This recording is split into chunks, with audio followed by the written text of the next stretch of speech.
I loved him with everything I had. But sometimes the person you'd starve for is the same person who watches you drown. Stick with me while I share my story, and if it touches you, don't forget to support our channel by hitting that subscribe button, dropping a like, and sharing it with the people you care about. My name is Aubrey Collins. I'm 28, and for as long as I can remember, I believed love meant holding on no matter what. I worked 2 jobs, waking up before sunrise and coming home long after the sky turned dark. I told myself it was worth it because I was building a future with the man I loved, my fiancé Cole Mercer. Cole always said he was between opportunities.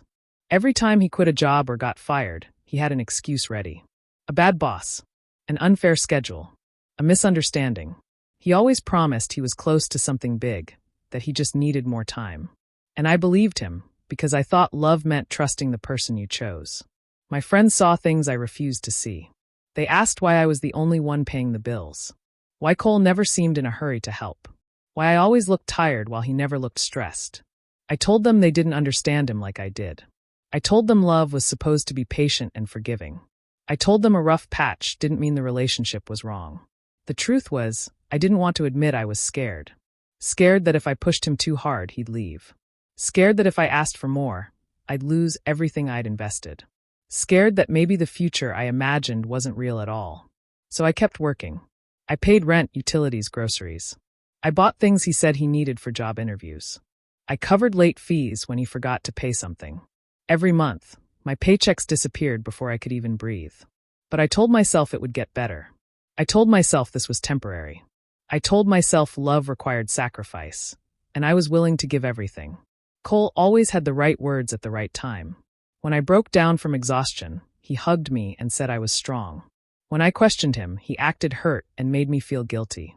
When I worried about money, he said I was stressing too much and needed to relax. He made me feel like the problem was my fear, not his lack of effort. But deep down, something felt wrong. I felt it every time I dragged myself to work while he slept in.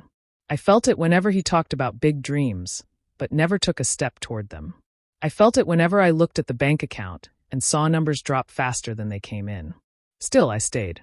I kept believing in a future only I was working for. I thought my love would be enough for both of us. I didn't know yet that the person I was fighting so hard for would be the one who pushed me to the edge. And this was only the beginning. It didn't take long before the small things about Cole stopped feeling small.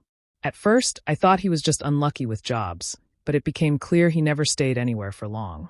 He would get hired, work a few weeks, then quit because he didn't like the manager or the hours or the expectations. Every time he walked through the door with that defeated look and said, "It just wasn't the right environment," I swallowed my frustration and told him it was okay. I kept telling myself he only needed time to find something stable. But the longer this went on, the more I noticed how different my life had become. I used to visit my mom almost every weekend, and I'd meet my friends whenever I had a free night. But slowly, without realizing it, I stopped doing those things. Cole always had a reason he needed me home. If I mentioned seeing my family, he would sigh and say they didn't like him. If I said I wanted to meet my friends, he would complain that I was choosing them over him. So I stayed home to avoid fights. Looking back, I can see how he turned my world into something small. But at the time, I thought I was just prioritizing my relationship. I didn't see that the more I tried to prove I loved him, the more he expected from me. He also had a way of making my dreams feel unrealistic. When I talked about going back to school or applying for a better job, he acted like it was a joke. He would say things like, "Why stress yourself? We're fine," even though we clearly weren't. And somehow, he made me feel guilty for wanting more, like I was being selfish. Every time I tried to plan for my future, he would remind me he was the one struggling, and that I needed to be supportive. The bills started piling up faster than I could handle. Rent, utilities, groceries, gas, everything fell on me. I felt like I was running in place, working constantly and making no progress. Whenever I brought up money, he'd say, "You worry too much," but the truth was he didn't worry enough. I was the one staying up late, figuring out how to stretch what little I had left in my account. He didn't see that pressure, or maybe he just didn't care to. But the worst part was the way he made me feel responsible for both of us. The more he leaned on me, the more I believed I couldn't fail, because if I did, we would both fall apart. He never said it directly, but the way he talked about his own struggles made me feel like I owed him stability, like I was the one who needed to hold everything together. I told myself this was temporary. I told myself he would find a job soon, that things would settle, that all couples went through hard times. I tried to push away the uneasy feeling growing inside me. I thought being patient meant being strong, and I didn't want to be the kind of person who gave up when things got hard. So I kept going, even when everything inside me whispered that something wasn't right. I stayed because I believed he would eventually step up. But he never did. And every day, those small red flags grew bigger, until ignoring them became impossible. Losing my part-time job happened, so suddenly it felt like the ground dropped out from under me. One email, one short meeting, and just like that, half my income was gone. I remember sitting in my car afterward, staring at the steering wheel and trying to convince myself it wouldn't ruin everything. I told myself I could handle it, that I just needed to work more hours at my main job until something else came along. So I started picking up every extra shift I could. Early mornings, late nights, weekends, anything they offered, I took. I barely slept. I barely ate. My whole life became waking up, working, and falling into bed. I kept telling myself it was temporary, just until I found another part-time job. But as the weeks passed, nothing changed. I was doing the work of 2 people, and Cole still didn't work at all. Instead, he started asking me for money. He always had some new idea he claimed would turn things around. First, it was a friend who had a guaranteed investment opportunity. Then it was something about flipping electronics. Then it was a business idea he swore would pay off if he could just get the starter cash. Every time, he made it sound so promising, like he was finally taking initiative. And every time, when he asked if I could help, I felt like saying no meant I didn't believe in him. So I gave him money. Whatever little I could spare, I handed over, thinking maybe this would be the thing that finally motivated him. I didn't know then that the investments weren't real. He wasn't working on anything. He was just spending the money and hoping I wouldn't ask too many questions. Bills kept coming in faster than I could pay them. Rent was late. The electricity bill doubled. Groceries felt heavier every time I walked out of the store. I looked at my bank account one night and realized my savings, the money I had spent years building, was almost gone. The worst moment was when I had to make a choice between paying rent or keeping my car. I tried everything to avoid it. I cut out every small expense. I picked up more shifts than my body could handle. But it wasn't enough. I needed cash fast, and the only thing valuable enough to sell was my car. Handing over the keys felt like giving away the last bit of independence I had. That car was how I got to work, how I visited my family, how I survived long shifts. Now it was gone, and I was left taking buses and rideshares, spending more time commuting than sleeping. I didn't tell anyone how bad things were. Not my mom. Not my friends. I didn't want them to see how far I'd fallen. I didn't want to explain why I was working myself into exhaustion while the man I lived with did nothing. So I hid it. I pretended I was fine. I kept smiling, kept working, kept showing up.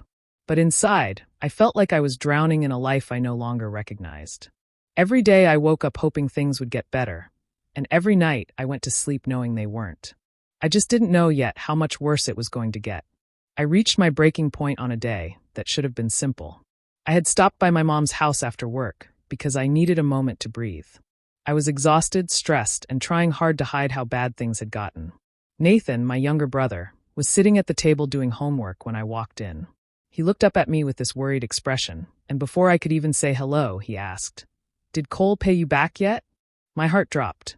I asked him what he meant, and he hesitated, like he knew he'd said something he shouldn't have. After a few seconds, he told me Cole had borrowed money from him. Not once, but multiple times. Nathan said Cole told him I refused to help him anymore, so he didn't know who else to turn to. Hearing that made my stomach twist. I could barely take care of myself at that point. I was working myself to the bone, selling my car, and losing sleep while Cole played victim to my own brother. Nathan thought he was doing the right thing. He thought he was helping us get through a hard time. He had no idea I was the one holding everything up. I felt embarrassed and betrayed, not just because of the money, but because Cole had dragged my family into our problems and lied to make himself look helpless. When I got home, Cole was on the couch, relaxed like he had no worries in the world. I asked him straight out why he borrowed money from Nathan. At first, he tried to act confused. Then he said he only did it because I didn't support him the way a real partner should. He made it sound like I was starving him, like I was the one who refused to help. I couldn't believe it. The anger hit me so fast, I didn't even recognize my own voice. I told him everything I had been doing, everything I had sacrificed, everything I had lost because he never lifted a finger. Instead of apologizing, he looked annoyed. He stood up and said I was being dramatic. He said I was ungrateful and didn't appreciate how stressful life was for him. He twisted everything until I felt like I was arguing with a stranger. He didn't care about what I had gone through. He didn't care that he had taken advantage of my brother. He didn't care about anything except making himself look like the victim. At that moment, something inside me cracked. I realized how blind I had been. I had worked so hard to protect our relationship, but he never protected me. I had fought for a future he never planned to build. I had given everything thinking love meant holding on, but he had taken and taken until there was nothing left. For the first time, I wished I had chosen stability. I wished I had chosen someone who cared about my future, someone who understood responsibility, someone who didn't drain me until I felt empty. I wished I had seen the truth earlier, that love wasn't supposed to feel like slowly losing yourself. Standing in that room with him, hearing him twist my reality again, I realized I couldn't keep living like this. I wasn't just tired. I was done. A few days after our fight, I reached a point where I couldn't stay in that apartment another minute. I needed air, a break from the tension, and a place to think. I walked to a small bar a few blocks away, the kind of place where no one bothered you if you sat alone. I planned to order one drink, clear my head, and go home. But the moment I stepped inside, everything changed. I saw Cole before he saw me. He was sitting in a booth near the corner, leaning in close to a woman I had never seen before. She was dressed beautifully, confident, and clearly well off. Something about her presence told me immediately she was nothing like me. My heart started pounding, but I stayed frozen where I stood, hidden between two tall people at the bar counter. At first, I tried to convince myself it wasn't what it looked like. Maybe she was a friend. Maybe he was talking about a job. Maybe I was misunderstanding everything the way he always claimed I did. But then I heard her laugh, loud, relaxed, familiar, and I knew this wasn't a friendly conversation. I didn't want to listen, but I couldn't look away. I moved a little closer, keeping myself hidden behind a pillar. Their voices were clear enough for me to hear every word, and what Cole said next felt like someone grabbed my heart and crushed it. I'm done with poor women. I deserve someone who can put me on the map. For a moment, everything around me went numb. The people talking, the music playing, glasses clinking, all of it faded. I could only hear those words repeating in my head. Poor women. Someone to put him on the map. All the years I supported him. All the money I spent. All the hours I worked. And he was sitting there calling me poor like I was nothing. The woman he was with, Shannon Hart, I learned later, smiled at him like she believed every word. I watched him touch her hand, lean toward her, laugh in a way he hadn't laughed with me in months. Maybe years. It was clear he didn't feel guilty or torn. He looked comfortable, relaxed, as if he had already moved on. I felt my chest tighten so hard I could barely breathe. My body started shaking, but I didn't want anyone to see me cry. I didn't want him to see me fall apart. So I turned and walked straight out of the bar before either of them looked my way. Outside, the cold air hit my face, and that was when the tears finally came. I couldn't stop them no matter how hard I tried. It wasn't just the cheating. It was the way he spoke about me, like I was an obstacle he was glad to get rid of. Like everything I had done for him meant nothing. I walked home slowly, each step heavier than the last. I didn't know what I was going to do next. I didn't know how to face him or what to say. But one thing became painfully clear as I wiped my tears in the dark. The man I loved didn't just betray me. He never valued me at all. The morning after I saw Cole at the bar felt strangely quiet. I woke up with swollen eyes and a heavy chest, still replaying his words in my mind. I expected a fight, an argument, some kind of confrontation waiting for me in the living room. But when I stepped out of the bedroom, the apartment felt different. It was too still, too empty. His shoes by the door were gone. His jacket wasn't on the hook. The blanket he always left on the couch was missing. I walked around slowly, telling myself I was imagining things, but every corner confirmed the truth. He had moved out. No note. No message. No explanation. Nothing. He just left. For a moment, I stood in the middle of the living room, trying to understand how a man I fed, supported, protected, and loved could walk out without looking me in the eye. I should have felt relief, but all I felt was a deep, crushing weight in my chest. It was like someone had taken the floor out from beneath me. Then I noticed something else. Things of mine were missing too. My favorite necklace, the laptop I used for work, some of my clothes, even a few small decorations I had bought before we ever met. It was clear he hadn't left in a hurry. He took what he wanted and walked out like the apartment had always belonged to him. I grabbed my phone to check the bank account, hoping there was at least enough for the rent. When the screen loaded, my heart dropped all over again. The small amount of money I had managed to save after selling my car, all of it was gone. The joint account was completely empty. Zero. Not even a few dollars left behind. He had cleaned it out. I sank onto the couch, holding my phone like it was proof of a nightmare I couldn't wake up from. Everything I had worked for, every extra shift, every sacrifice, gone in a single night. The man who claimed I didn't support him had taken the last pieces of my stability and disappeared without a single word. By midday, the shock turned into a hollow ache. I couldn't eat. I couldn't move. I sat there, staring at the wall, feeling like my entire life had collapsed in front of me. The rent was due in a week. The bills were already late. I had no car, no savings, and no partner. Only the mess he left behind. I felt stupid for trusting him. Angry at myself for ignoring the signs. Lost because I didn't know how to start again. It felt like everything I had built over the years had been wiped out in an instant. That day I hit rock bottom. Not just financially, but emotionally. I questioned every decision I had made. I questioned my worth. I wondered how someone could take so much from me and leave me with nothing but pain. I didn't know how I was going to move forward, but I knew one thing with certainty. I couldn't fall any lower than this. And maybe, just maybe, that meant the only direction left was up. When everything fell apart, the only person I could think to call was my Aunt Marilyn. She lived about 40 minutes away in a small house with a warm kitchen and a soft couch, and she opened her door the second she heard my voice break on the phone. She didn't ask questions. She didn't make me explain. She just hugged me and said, "You're safe here." For the first time in months, I slept without fear. It wasn't a perfect sleep, but it was the first moment where I felt like I wasn't drowning anymore. The next morning, Marilyn made coffee and sat with me while I talked through everything. The lies, the money, the cheating, the way he left. She listened without judgment and said something simple that stayed with me. "You're stronger than what happened to you." Those words pushed me to get up and figure out my next step. I started applying for jobs immediately. I didn't care where. I just needed something steady. After a few interviews, a logistics company called Timberline Freight offered me a full-time position as a scheduling assistant. It wasn't glamorous, but it was stable, and that was all I wanted. The first day I walked in, I felt nervous and out of place, but I told myself I wasn't going backward again. My manager, Evan Brooks, noticed my effort from the very beginning. He was the kind of person who didn't say much but paid attention to everything.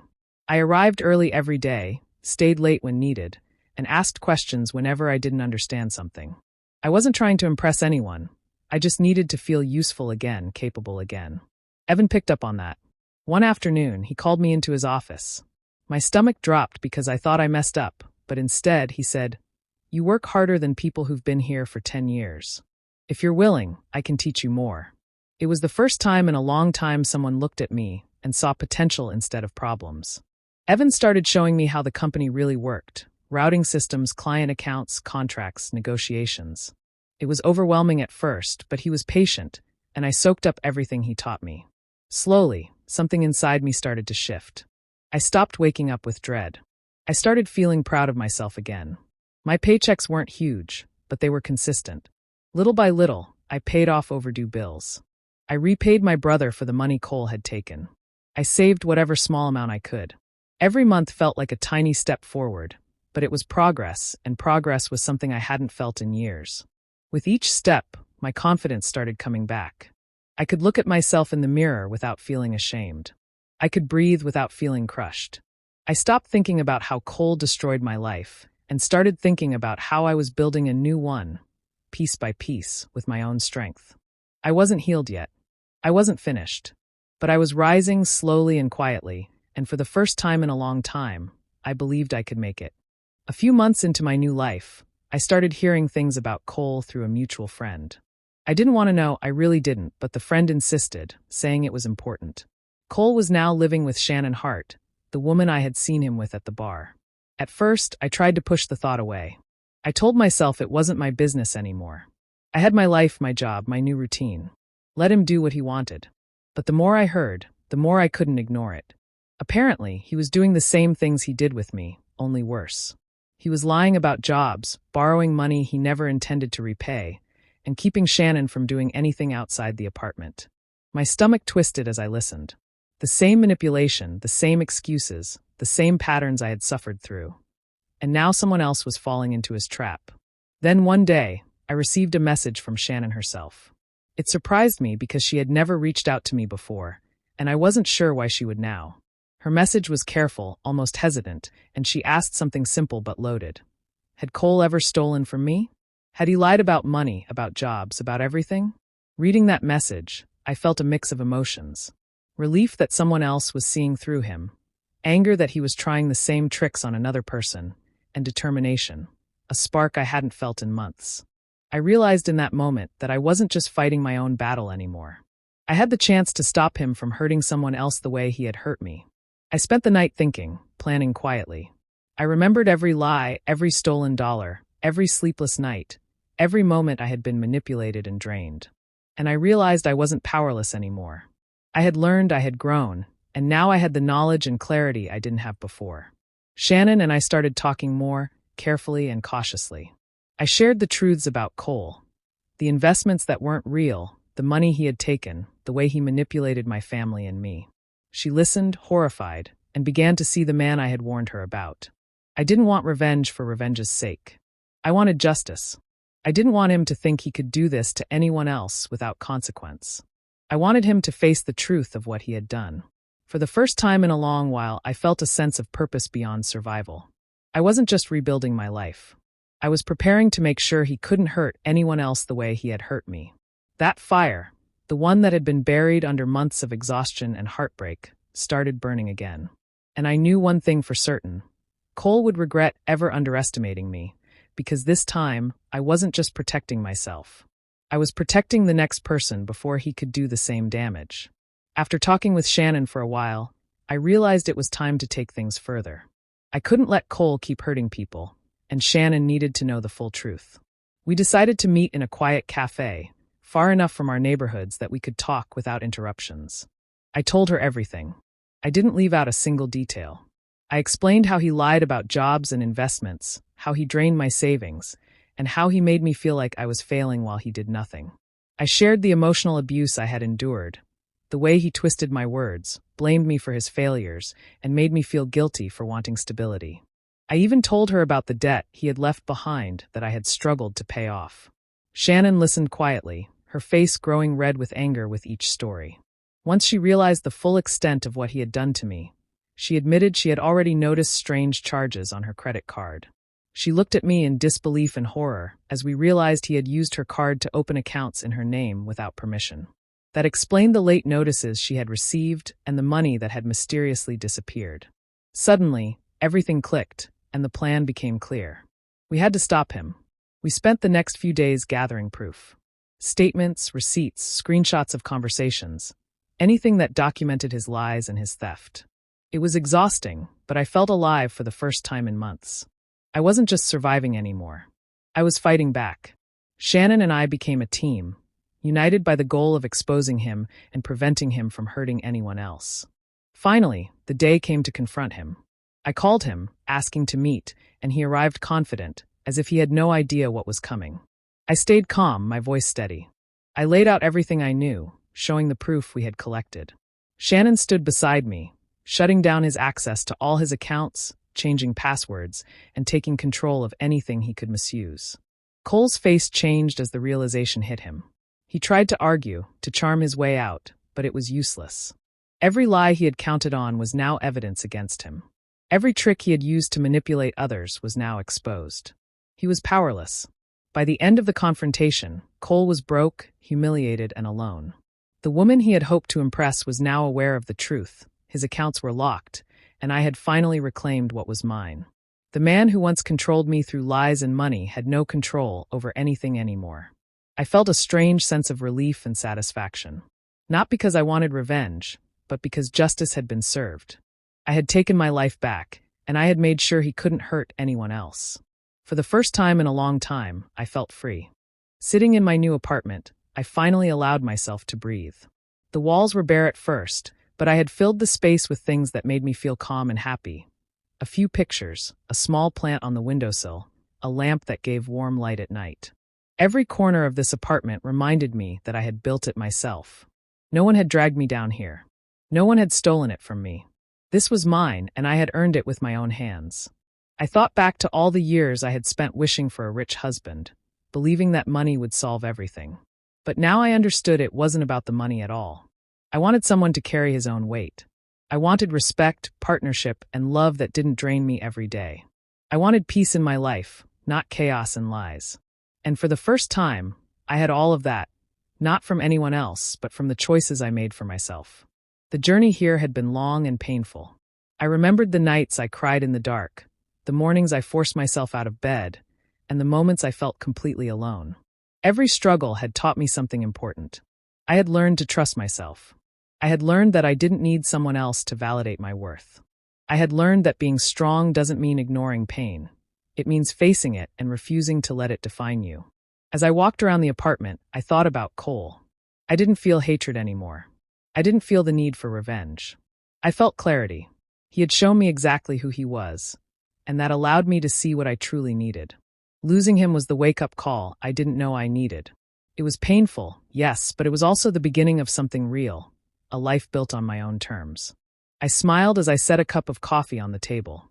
I could finally enjoy it without anxiety about bills or stolen money or lies. I could finally plan my days without wondering how he would manipulate or control me next. I had peace, and that was worth more than anything I had ever thought I wanted. Sometimes, losing the person you loved is the first step to loving yourself again. I had been so focused on him, on what he wanted, on what he didn't give me, that I forgot to focus on myself. Now, I didn't need anyone else to complete me. I was whole. I was independent. I was free. I took a deep breath and looked out the window. The city lights shimmered below, and for the first time, I felt a quiet excitement for the future. I knew there would be challenges ahead, but I was ready. I had faced the worst and had come out stronger. And in that moment, I realized something important. Real life doesn't begin when someone else gives you what you want. Real life begins when you reclaim yourself and start building a future you can be proud of. And that's exactly what I had done.